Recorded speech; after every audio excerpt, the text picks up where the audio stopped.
Tantor Audio, a division of Recorded Books, presents More Stories from Langley, Another Glimpse Inside the CIA.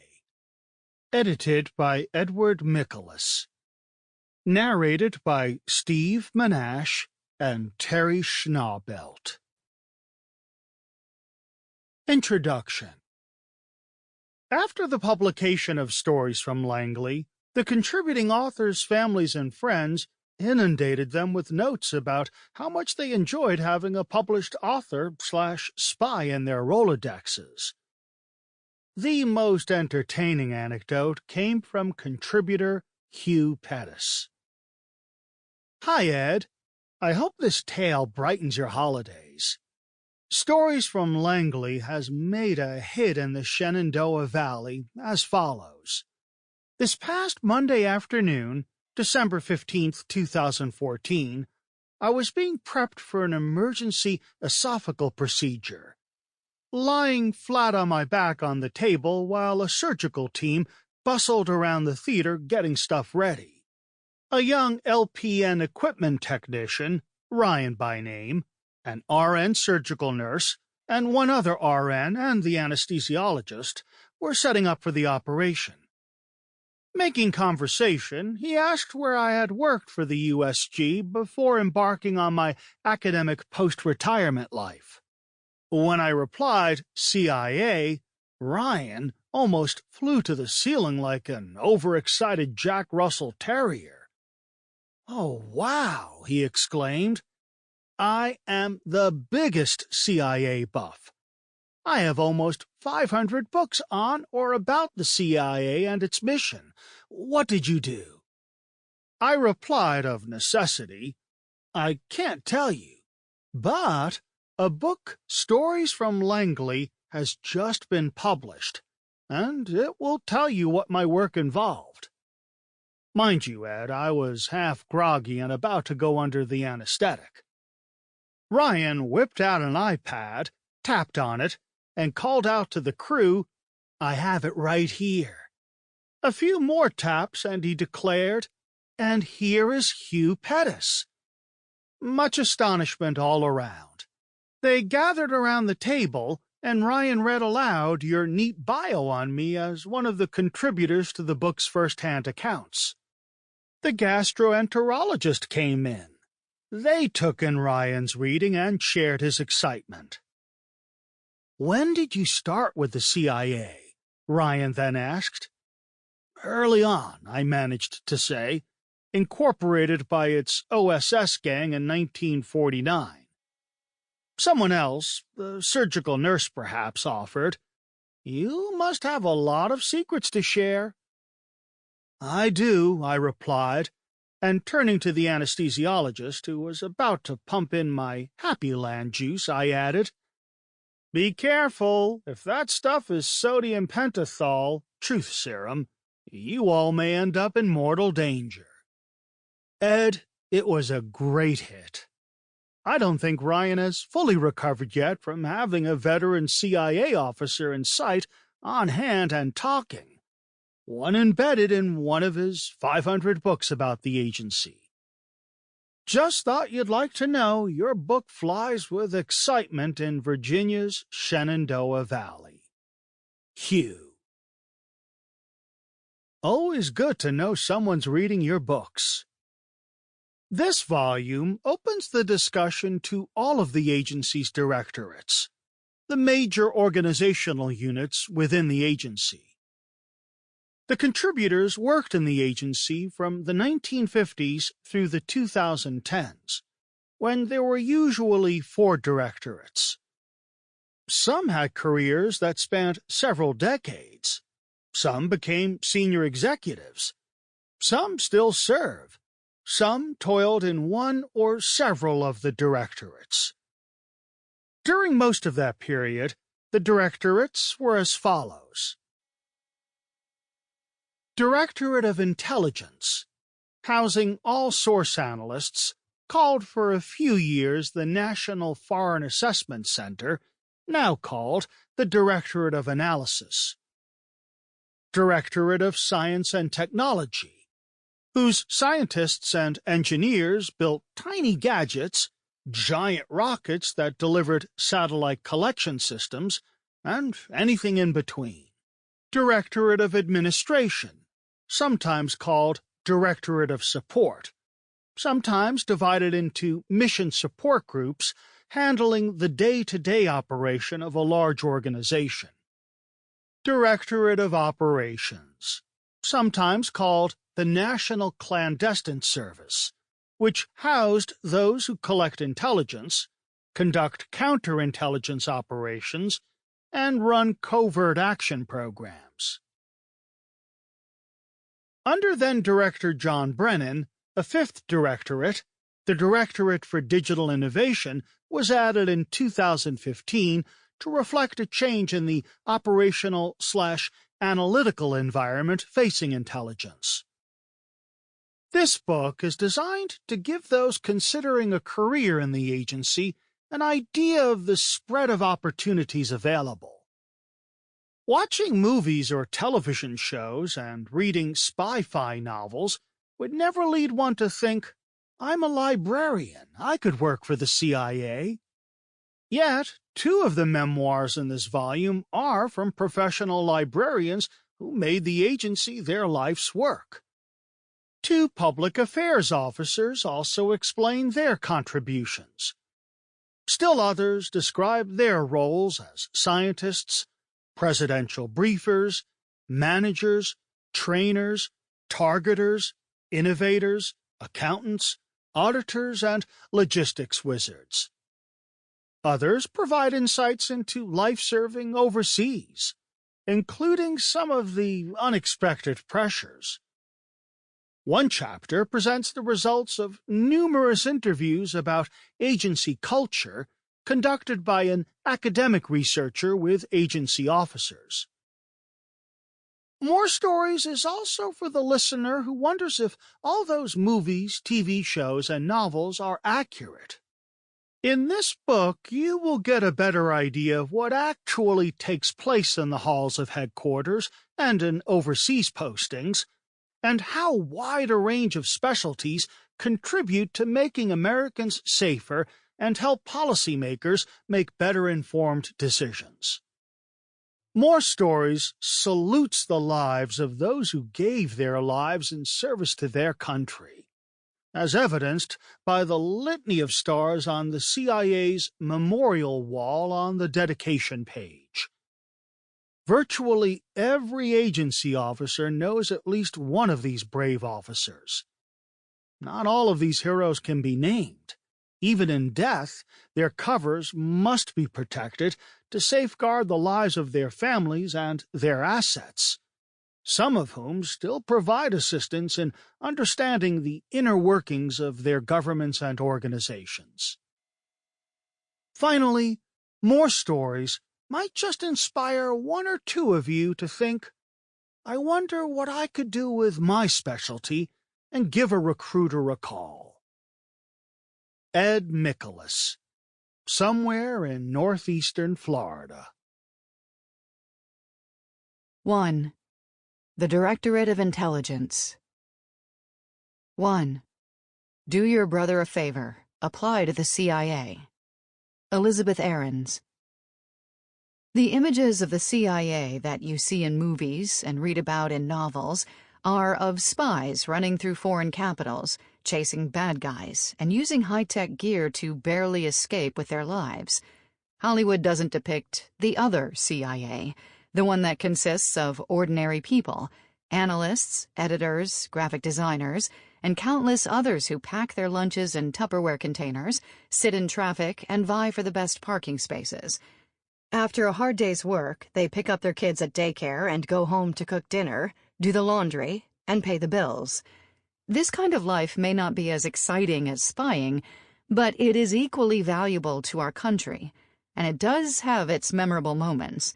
How do I know this? Because I recently concluded a career working for the U.S. intelligence community.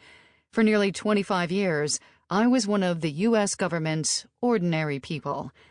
I first set foot on the CIA's campus in Langley, Virginia, sometime in the 1970s. I was attending high school in Vienna, Virginia, when a student came up with an innovative idea. For 3 days, the students would take over the school and arrange classes in every subject imaginable, from basket weaving to astrology, and cool field trips to out-of-the-way places. The 3-day extravaganza was called Free School, and in the spirit of the times, the principal agreed to the idea. For one of my activities, I chose a field trip to the CIA. Looking back, I think one of the organizing kids' moms or dads must have worked there, because the facility was, and remains, off-limits to the public. In any event, I boarded a school bus and soon found myself in the CIA's bubble, its auditorium, watching a slideshow about the agency. Interesting, I thought to myself, with no inkling that I would spend the bulk of my career working there. Fast forward to 1985. I was working as a ghostwriter for a U.S. senator. I occasionally got to do some foreign travel, serving as an administrative assistant. One time, I traveled around the world on Air Force One. Nice work if you can get it. Back in the United States, op-ed pieces that I drafted were appearing under the senator's name in newspapers such as the Wall Street Journal, the New York Times, the Christian Science Monitor, and others. I had an interesting, though stressful, job on Capitol Hill, but I wondered, what next? A former intern who had worked in our office one summer came to have lunch with me. She was attending Syracuse University and studying communications. I got interested in Syracuse's master's degree program in public communications, applied, won a scholarship, and traded my professional wardrobe in for jeans. I especially wanted to learn how to write scripts for radio and TV. I went to Syracuse, intending to apply at Voice of America after I got my master's. While at Syracuse, my brother, who was working for the Defense Intelligence Agency, suggested I apply to the CIA and mailed me an application. I didn't think I wanted to work for the CIA. After all, I was a creative type. I wasn't really into foreign affairs. I filled out the application only because I didn't want to hurt my brother's feelings.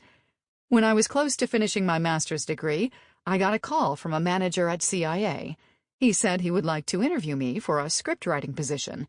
So off I went for the interview at a building in the Navy Yard in Washington, D.C. It was an incredibly hot day, and I had to park a long way from the CIA building. My makeup was melting off my face by the time I reached the door. The building had no windows, and it was kind of spooky inside. But the job sounded interesting, and I left hoping to be selected. I was. My security investigation was completed in a record 3 months because the agency very much wanted my scriptwriting skills.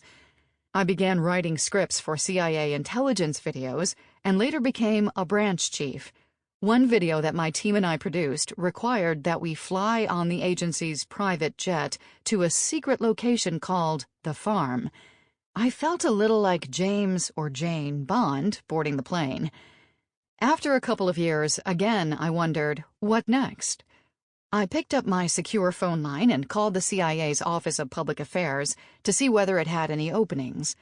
They were looking for a speechwriter for the Director of Central Intelligence, then Judge William Webster, and his deputy Dick Kerr.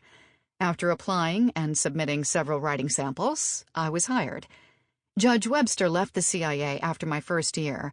Working for his successor, Bob Gates, in the early 1990s was an awesome experience.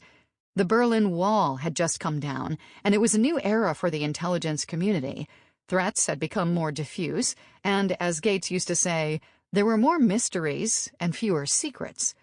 One of my most poignant memories of my speechwriting days is of attending a ceremony for the dedication of a small part of the Berlin Wall, which was put on display outside CIA headquarters. It bears these words, "And the wind cries democracy, freedom. Tear down the wall." I could hardly believe that only a few years before, in 1986, as one of my last official duties as a U.S. Senate staffer, I had traveled to West Berlin and gone through Checkpoint Charlie into East Berlin. I had seen the soldiers doing their goose steps and gotten glimpses of residents trapped behind the wall. I could not have imagined then that the wall would come down in my lifetime. Yet here it was, a testament to the desire in every human heart for freedom, and to those who had died for that freedom. After my 2-year speechwriting tour was up, it was time again for me to ask myself, what next? I knew that my prospects would be dim if I returned to my home office, so I decided to look elsewhere. I had undergone foot surgery, was walking on crutches, and had a huge cast. The only clothing that would fit over my cast was a pair of wide-legged army green corduroy shorts. Wearing those shorts, looking like an out-of-style hiker, I put my resume in my backpack and hobbled through CIA headquarters, knocking on doors. A colleague had suggested that I apply to the National Intelligence Council, NIC. The NIC is the intelligence community's think tank, housed at CIA headquarters.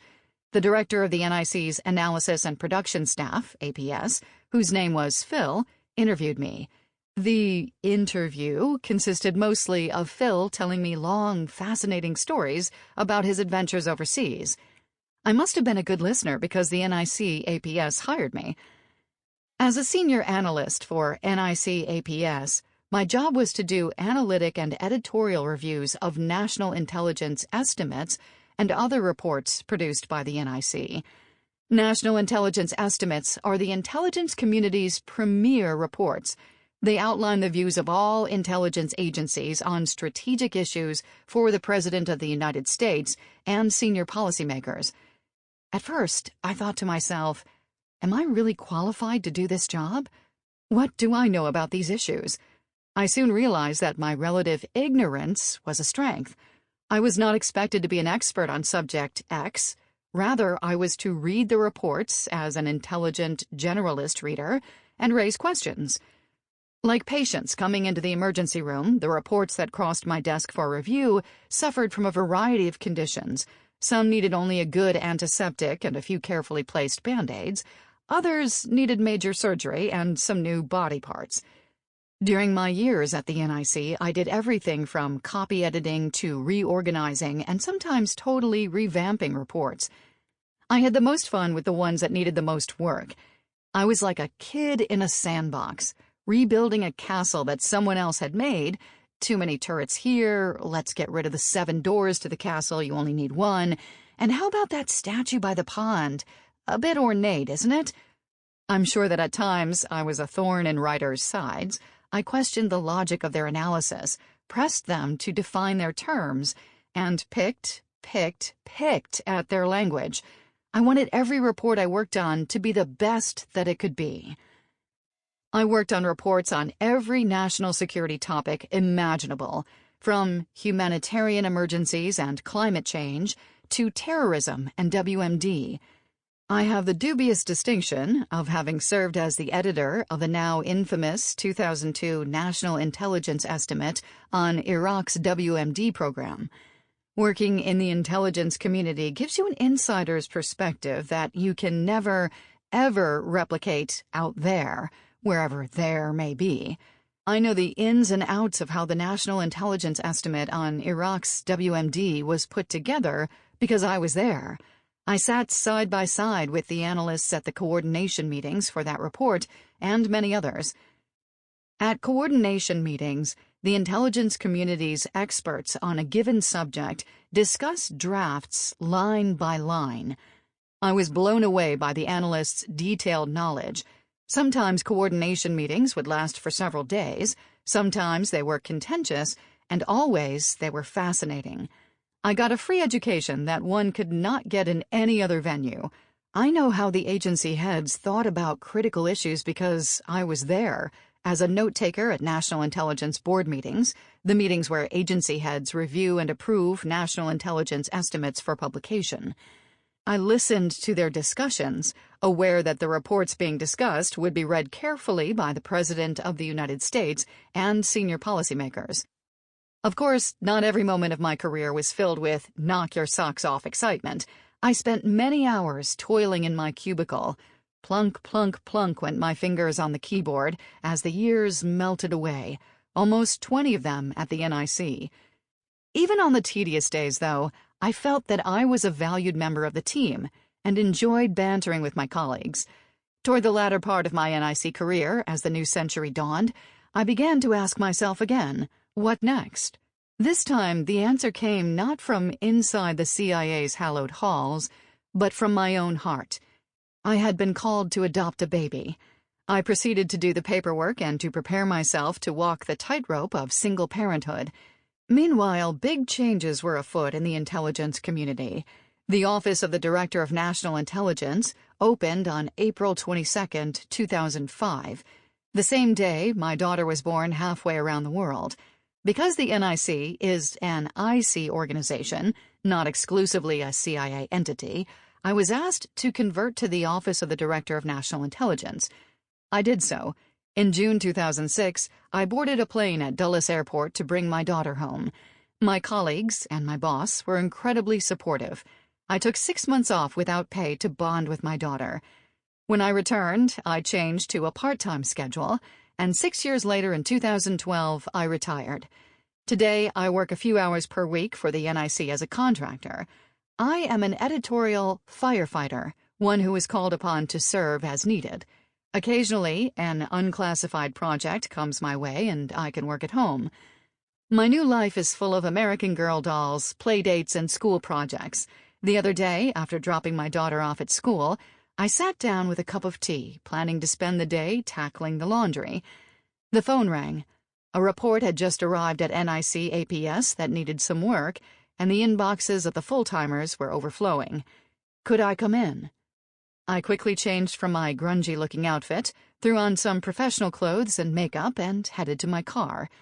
On that day, my country needed me, and I was happy to answer the call. 2. Reflections from an Analytical Change Agent. 27 years and counting. A currently serving DA officer. 27 years. I can't believe it's been that long since I first stood on the agency seal and pledged to uphold the Constitution. It was 1990, and 1 year before that moment, I was a senior and president of the student government at Simmons College, a women's college in Boston, ready to take on the world. I remember the day of my interview. One of our political science professors was adamantly against recruitment on campus by the agency. I walked around picketers, pledging my support for my fellow students for taking a stand for what they believed in. After all, I was their president. 9 months later, after spending some time in Europe traveling around with my college roommate, literally chipping away pieces of the Berlin Wall to take home, I was standing on the seal and taking the oath. You might ask, and many have, how I could have spent the last 25 years at the same job, the same agency, and why CIA?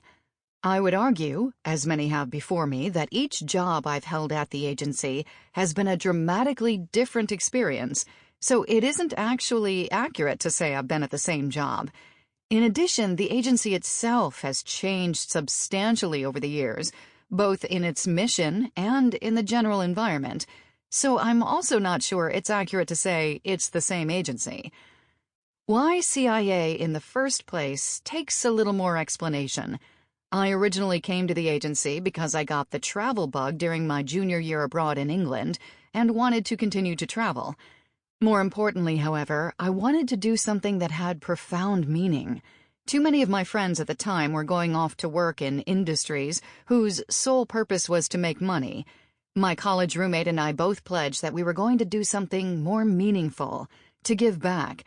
I had graduated as a political science finance major, was a near miss for the Harry S. Truman Scholarship, a highly competitive program for political science majors, granting full tuition for 2 years of undergraduate work and 2 for graduate school to those planning to be change agents in government, nonprofit, or educational institutions. And had spent a summer on Capitol Hill as an intern for then-Senator John Kerry during his first term. I had also worked on the Joe Kennedy, Robert's son, who won his uncle's seat in the 8th Congressional District, campaign in Boston. Ever since my parents first took me to D.C. at the age of 13, I knew I wanted to live in Washington. I always thought that it would be as a senator focused on domestic issues. However, that summer working on the Hill cured me of a dream to serve in public office. I didn't feel like the Hill would be the place where I could have the most profound impact, since all I had seen were wheels spinning and spinning. I'd like to tell you that I then spent 3 weeks researching executive branch jobs and discovered after careful consideration of a number of viable options that the agency wasn't for me. But I'd be lying if I did. The agency happened to come to my campus during my senior year, and I happened to interview with them. At the time, it seemed like a good fit.